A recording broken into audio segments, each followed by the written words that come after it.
وهو يعظه يا بني لا تشرك بالله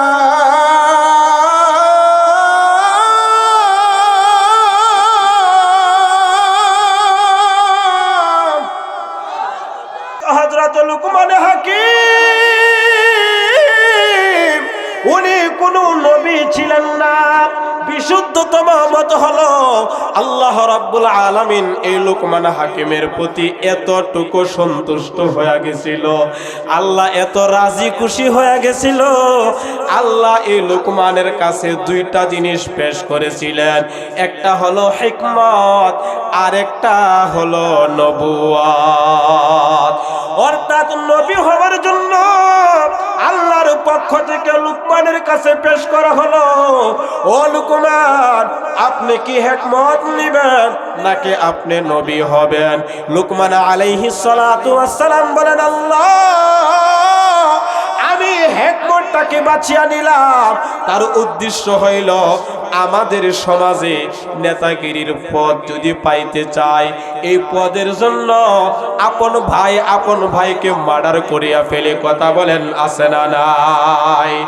আরে ভাই, স্বামী আর স্ত্রীর ভিতরে পদ পাওয়ার জন্য তাদের সংসার পর্যন্ত ভাঙ্গিয়া ফেলে। ও আমার ভাই, পদের জন্য সব কিছু করতে রাজি আছে। আর লুকমান হাকিম এই দিক দিয়া কয়, আমি নবুয়তটা নেই নাই। এই কারণে লুকমান হাকিমকে যখন জিজ্ঞাসা করা হলো, লুকমান হাকিম বলে, আমি নবুয়তের পদটা আমি নেই নাই এই কারণে, আল্লাহ যদি আমাকে সরাসরি দিয়া দিতেন তাহলে নবুয়তের যে দায়িত্বটা আছে এটা পালন করার জন্য আমার আল্লাহ যথেষ্ট থাকতো। আর আমি ইচ্ছা করিয়া যদি এই নবুয়তের দায়িত্বটা আমি গ্রহণ করি, তাহলে এর ভিতরে আমার ভুল ত্রুটি হওয়ার সম্ভাবনা আছে। আর আমার দ্বারা যদি ভুল হইয়া যায় তাহলে আল্লাহর নাফরমান বান্দা আমি হয়ে যাব। আমি যদি আমার হকগুলি আমি আদায় করতে না পারি, এই কারণে আমি নবুয়তটাকে গ্রহণ করি নাই। ও যুবক ভাই, ও পর্দার অন্তরালের মা, এই লুকমান হাকিম একজন গোলাম, মানুষের বাড়িতে কাজ করে, মালিকের বাড়িতে কাজ করে, মালিকের চাকরি করে। এই লুকমান হাকিম তো এমন লুকমান হাকিম সাধারণভাবে হয় নাই। এই লুকমান হাকিম ছিল মানুষটা কালো, কিন্তু তার দিলটা ছিল অনেক ভালো। আর দিলটা আল্লাহর দরবারে এত কবুল হয়ে গেল। এই লুকমানের চরিত্র সম্পর্কে লুকমান হাকিম বর্ণনা করেন যে একবার তার মালিক, যার বাড়িতে তিনি কাজ করে, এই মালিক বলতেছে, লুকমান, তুমি যে ছাগলগুলি লালন পালন করো, দুম্বাগুলি যে লালন পালন করো, একটা ছাগল জবাই করিয়া ছাগলের উত্তম দুইটা জিনিস এনে আমার সামনে হাজির করবা। দুইটা বর্ণনা, একটা হলো জবাই করিয়া এই ছাগলের সবচেয়ে মূল্যবান যে বস্তুটা আছে, এই দুইটা জিনিস এনে আমার সামনে হাজির করবা। আর একটা বর্ণনা হলো এই দুইটা জিনিসকে ভুনা করিয়া আমার সামনে এনে হাজির করবা। হযরত লুকমান হাকিম প্রথম দিন একটা ছাগল জবাই করিয়া এই ছাগলের কলিজাটা, দিলটা, এই দিলটাকে আর জিহ্বাটাকে এনে হাজির করিয়া দিল। উত্তম বস্তু। একটা প্রাণীর ভিতরে সর্বশ্রেষ্ঠ দুইটা জিনিস হলো, একটা হলো তার কলব আর একটা হলো তার জিহ্বা। এবার মালিক আবার বললেন, লুকমান, আগামীকাল আরেকটা ছাগল জবাই করিয়া ওই ছাগলের সবচেয়ে নিকৃষ্ট দুইটা জিনিস এনে হাজির করবা। এবার লুকমান জবাই করিয়া দ্বিতীয়বারও এই জিহ্বাটা আর এই দিলটাকে এনে হাজির করলো। এবার মালিক ডাক দিয়া কয়, লুকমান,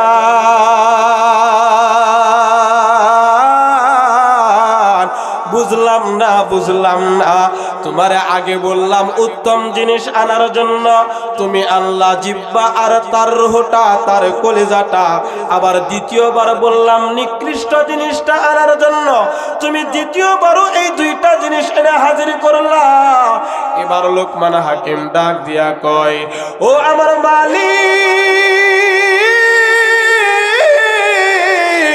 একটা মানুষের ভিতরে, একটা প্রাণীর ভিতরে এই দুইটা জিনিস যদি ভালো হয়ে যায়, এই দুইটা জিনিস যদি ভালো হয়ে যায়, তাহলে এই মানুষটা ভালো হয়ে যায়। আর এই দুইটা জিনিস যদি নষ্ট হয়ে যায়, তাহলে এই মানুষটাও নষ্ট হয়ে যায়। ও আমার মালিক, আমি আমার এই দুইটা জিনিসকে অনেক যত্ন করিয়া, অনেক আদর যত্ন করিয়া দুইটা জিনিসকে আমি নিরাপদে রাখলাম। এই নিরাপদে রাখার কারণে আমি লোকমান একজন গোলাম হইয়া, আমি লোকমান একজন কালো গোলাম, আমি লোকমান অপরের বাড়িতে কাজ করিয়া খাই। আমি লোকমানের কথা শোনার জন্য হাজার হাজার মানুষ আসিয়া সমাবেত হইয়া যায়। চিল্লায় বলেন না সুবহানাল্লাহ। হযরত এই লোকমান হাকিম, আল্লাহ রাব্বুল আলামিন লোকমান হাকিম সম্পর্কে সূরা লোকমানের 10 নম্বর আয়াত থেকে আয়াতগুলি নাজিল করিয়া লোকমানের জবানের কথা আল্লাহর কাছে এত প্রিয় হইল, এত সুন্দর লাগলো। আল্লাহ এই লোকমানের কথাগুলিকে কুরআনুল কারীমের ভিতরে উল্লেখ করিয়া দিছে। চিল্লা বলেন সুবহানাল্লাহ। আল্লাহ বলেন, ওয়ালাকাদ আতাইনা লুকমানাল হিকমাতা আনিশকুর লিল্লাহ।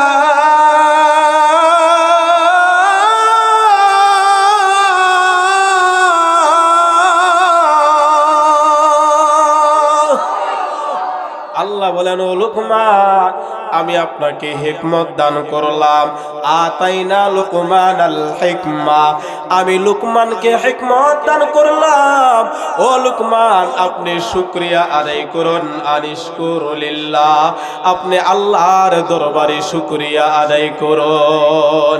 ওয়া মান ইয়াশকুরু ফাইন্নামা ইয়াশকুরু লিনাফসিহি ওয়া মা কাফারা ফাইন্নাল্লাহা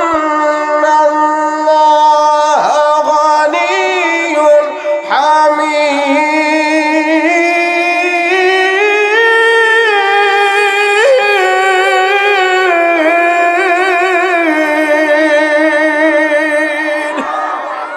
আল্লাহ বলেন, নিয়ামত পাওয়ার পর যারা শুকরিয়া আদায় করে, ওয়া মান ইয়াশকুর ফাইন্নামা ইয়াশকুরু লিনাফসি, এই শুকরিয়ার দ্বারা নিজেরাই উপকৃত হয়, অন্য কেউ উপকৃত হয় না। অর্থাৎ আল্লাহ এই কথাটা বুঝাইতে চাইলেন, লোকমান, আল্লাহ রাব্বুল আলামিনের দরবারে শুকরিয়া আদায় করো। আর এই শুকরিয়া যারা আদায় করবে, তারা নিজেরা উপকৃত হবে। আল্লাহ রাব্বুল আলামিন বলেন, আর যারা না শুকরিয়া করে ফাইন্নাল্লাহা গানিয়্যুন হামিদ, আল্লাহ হলেন অমুখাপেক্ষী, অর্থাৎ উনি কারো কাছে মুখাপেক্ষী নয়। এই জায়গা থেকে কি বুঝাইতে চাইলেন? এই জায়গা থেকে আমাদেরকে বুঝাইতে চাইলেন আমরা সর্বহালতে শুকরিয়া আদায় করব কার? আর একটু জবানটা খুলিয়া বলেন কার? সর্ব অবস্থায় শুকরিয়া আদায় করব।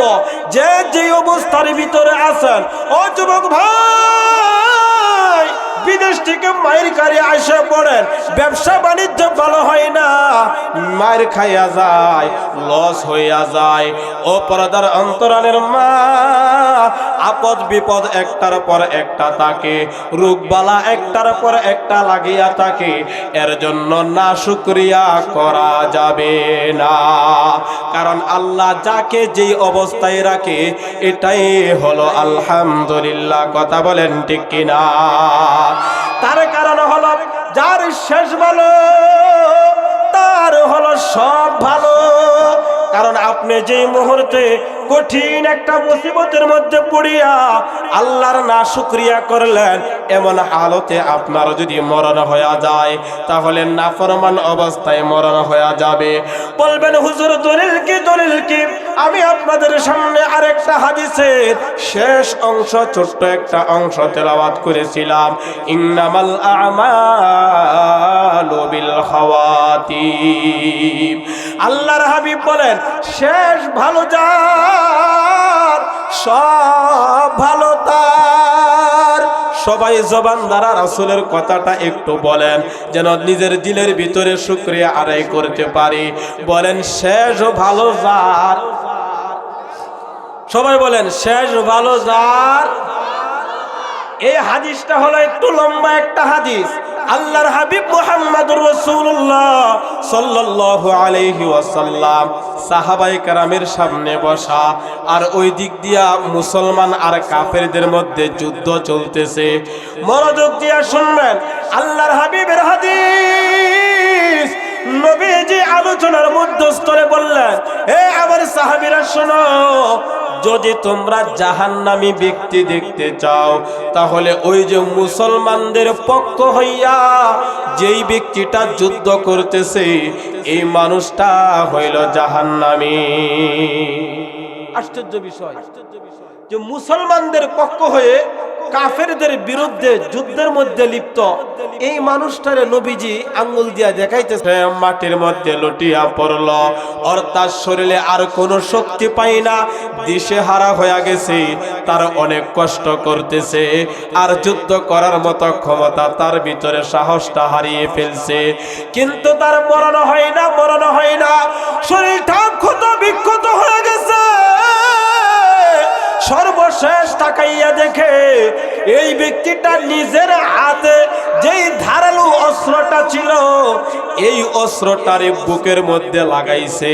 বুকের মধ্যে লাগাইয়া মরণ যেহেতু হয় না, তার কষ্ট হইতেছে, বুকের মধ্যে অস্ত্রটা লাগাইয়া সে সামনের দিকে ঝাঁপ দিয়া পাথরের উপরে পড়িয়া গেছে, আর তার তরবারিটা পিছন দিক দিয়া বের হয়ে গেছে। আর এই দৃশ্যটা দেখিয়া ওই ব্যক্তিটা রাসূলের দরবারে দৌড়াইয়া আসলো, আসিয়া বলে, ইয়া রাসূলুল্লাহ, ইয়া হাবিবাল্লাহ, ওগো আল্লাহর হাবিব, আপনি যে সত্য নবী এর ভিতরে কোনো সন্দেহ নাই, এর ভিতরে আমার কোনো সন্দেহ নাই। আল্লাহর হাবিব বলেন, কেন তুমি এই কথার স্বীকৃতি এখন দাও, তার কারণটা কি? ওই ব্যক্তি বলে, ইয়া রাসূলুল্লাহ, ইয়া হাবিবাল্লাহ, আপনি যে বলছিলেন ওই ব্যক্তিটা জাহান্নামী, আমি আশ্চর্য হয়ে গিয়েছিলাম। মানুষটা তো নেকের কাজ করতেছে, পৃথিবীর বুকে সর্বশ্রেষ্ঠ কাজের মধ্যে সে লিপ্ত আছে, যুদ্ধের ময়দানে জিহাদ করতেছে, এরপর আবার মুসলমানদের পক্ষে মুসলমান হয়ে জিহাদের মধ্যে লিপ্ত হয়ে আছে, আর আপনি বললেন এই মানুষটা জাহান্নামে চলিয়া যাবে। এই কারণে আমি এই দৃশ্যটা দেখার জন্য ওই জায়গার মধ্যে আমি গিয়েছিলাম। আমি দেখলাম ওই ব্যক্তির উপরে যখন কাফেররা আক্রমণ করলো, এই আক্রমণের কারণে তার শরীরের মধ্যে যে আক্রমণের জ্বালা আর যন্ত্রণা, সে যে কষ্ট ভোগগুলি করতেছে, সে ধৈর্য হারা হয়ে গেছে। সর্বশেষ নিজের তরবারিটা বুকের মধ্যে লাগাইয়া সে ঝাঁপ দিয়া দিছে, আর তার তরবারিটা পিছনের দিক দিয়া বের হয়ে গেছে। সে চটপট চটপট করিয়া দুনিয়া থেকে বিদায় হয়ে গেছে। ওগো আল্লাহর হাবিব, আপনি যে সত্য নবী, আপনার কথাটা যে সত্য, এর জন্য আমি আপনাকে স্বীকৃতি দিলাম। আল্লাহর হাবিব বলেন, শোনো, দুনিয়ার বুকে অনেক মানুষ এমন আছে, দুনিয়ার বুকে অনেক মানুষ এমন আছে জীবন ভর নেকের কাজ করে মরার আগে আগে জাহান্নামী হয়ে মারা যায়। আল্লাহর হাবিব বলেন, শুনো, দুনিয়াতে অনেক মানুষ আছে নেকের কাজ করবে, নেকের কাজ করবে, কিন্তু সে ওই ব্যক্তিটা চলে যাবে জাহান্নামের ভিতরে। আর কিছু মানুষ আছে দুনিয়াতে সে অনেক পাপের কাজ করে, কিন্তু তার শেষটা যখন ভালো হয়ে যায় তখন এই মানুষটা জান্নাতের ভিতরে চলিয়া যায়। আল্লাহর হাবিব হাদিসের শেষখানে বলেন, ইন্নামাল আ'মালু বিল খাওয়াতিম, অর্থাৎ যার শেষ ভালো, যার সব ভালো হইল তার। আমি এই যে হাদিসটা বললাম, আপনাদের বসার অবস্থাটা দেখিয়া আমি আপনাদেরকে বললাম, আপনারা জবানটা খুলিয়া চিল্লায়া আল্লাহর দরবারে শুকরিয়া আদায় করেন, আলহামদুলিল্লাহ। বলবেন, হুজুর কেন? আল্লাহ আমাদেরকে একটা নিয়ামত দিছে। রাত্রি বাজে এখন প্রায় 12টার কাছাকাছি, 10 মিনিটের মতো কম 12টা, কিন্তু মানুষগুলি নিয়ামত পাইছে, সময় পাইছে, তাদের শেষটা যেন ভালো হয়ে যায়। এই কারণে এখানে তারা অপেক্ষমান বসে আছে যেন আল্লাহর হাবিবের হাদিসটার উপরে আপনারা আমল করতেছেন। কথা বলেন ঠিক কিনা? এবার আল্লাহ রাব্বুল আলামিন বলেন, ওয়ামা কাফারা ফাইন্নাল্লাহা গানিয়্যুন হামিদ।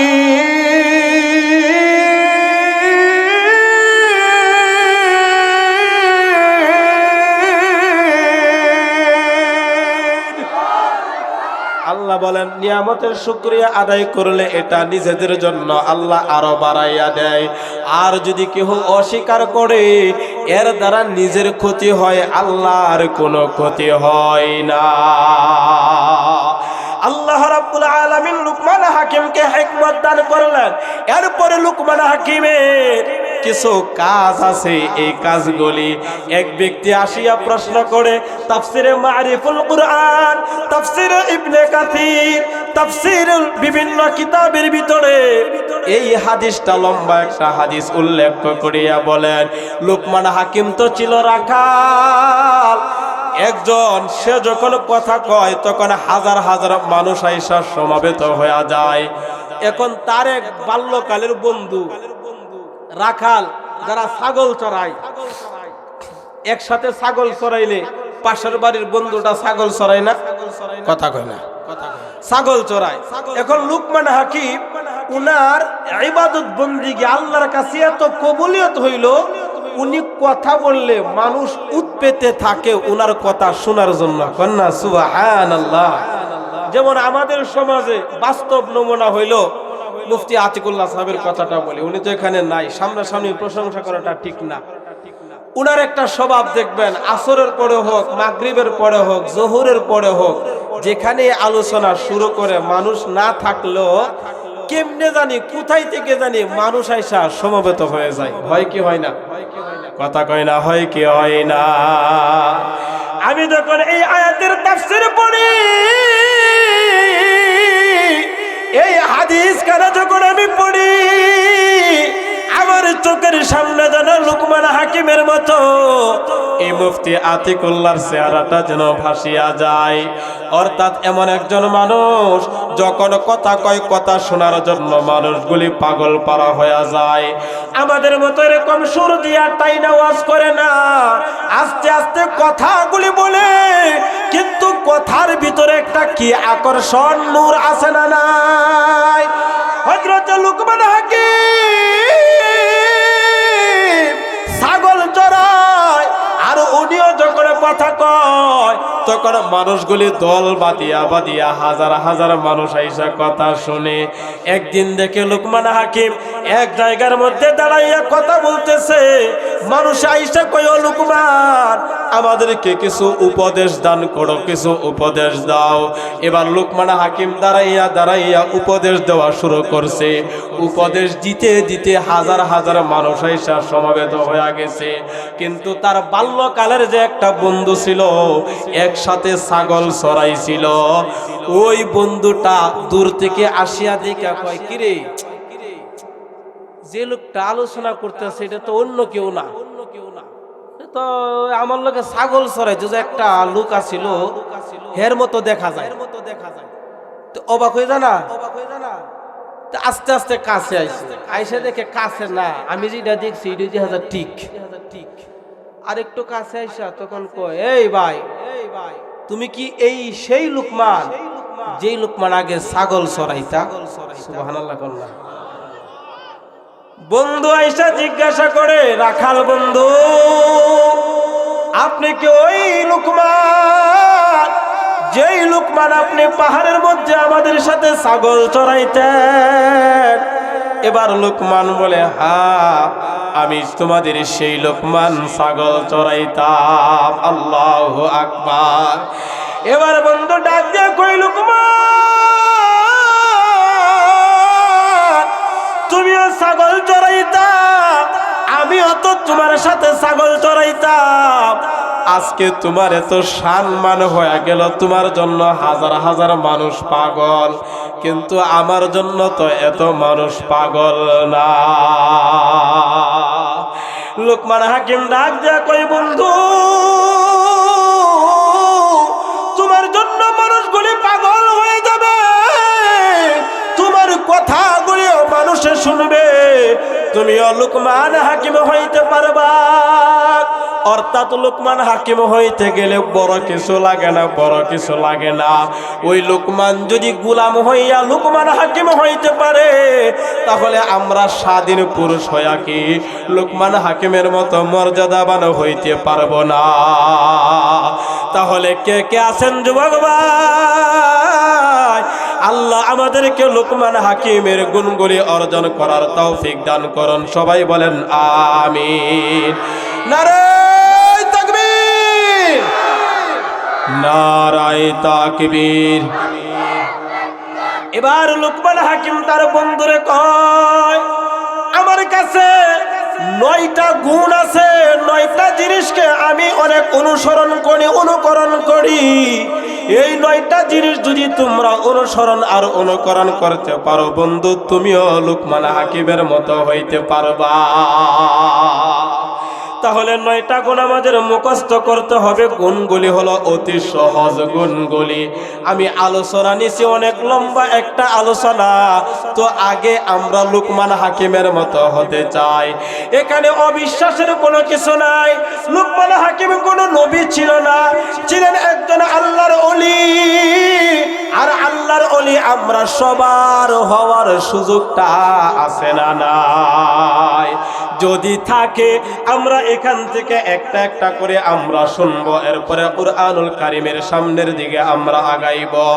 তাফসীরের কিতাবের ভিতরে, একাধিক তাফসীরের কিতাবের ভিতরে উল্লেখ করেন, 1 নম্বর লোকমান হাকিম কয়, ও বন্ধু, তুমি যদি আমি লোকমান হাকিমের মতো হতে চাও, তাহলে আমি লোকমান হাকিমের 1 নাম্বার কাজ ছিল চক্ষুকে হেফাজত করা, চোখের হেফাজত করা। আমাদের সমাজে চোখের গুনাহ কম না বেশি? এবার একটু যুবক ভাইরা মনোযোগ দিয়া পয়েন্টগুলি মুখস্থ রাখবেন। পর্দার অন্তরালের মা বোনেরা পয়েন্টগুলি একটু মুখস্থ রাখবেন। 1 নাম্বার বলেন চোখের হেফাজত করা। লোকমান হাকিম ডাক দিয়া কই, বন্ধু,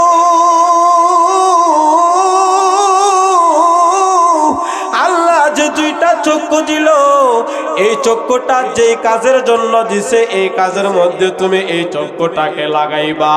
এই চক্ষুর দ্বারা তোমরা আল্লাহর নাফরমানি কোনো কিছু দেখতে পারবা না। যদি তোমরা দেখো, তাহলে আর আল্লাহর ওলি হইতে পারবা না, আল্লাহর ওলি হইতে পারবা না। আল্লাহ রাব্বুল আলামিন কুরআনুল কারীমের ভিতরে সূরা আরাফের ভিতরে বর্ণনা করেন, ওয়ালাকাদ যারানা লিজা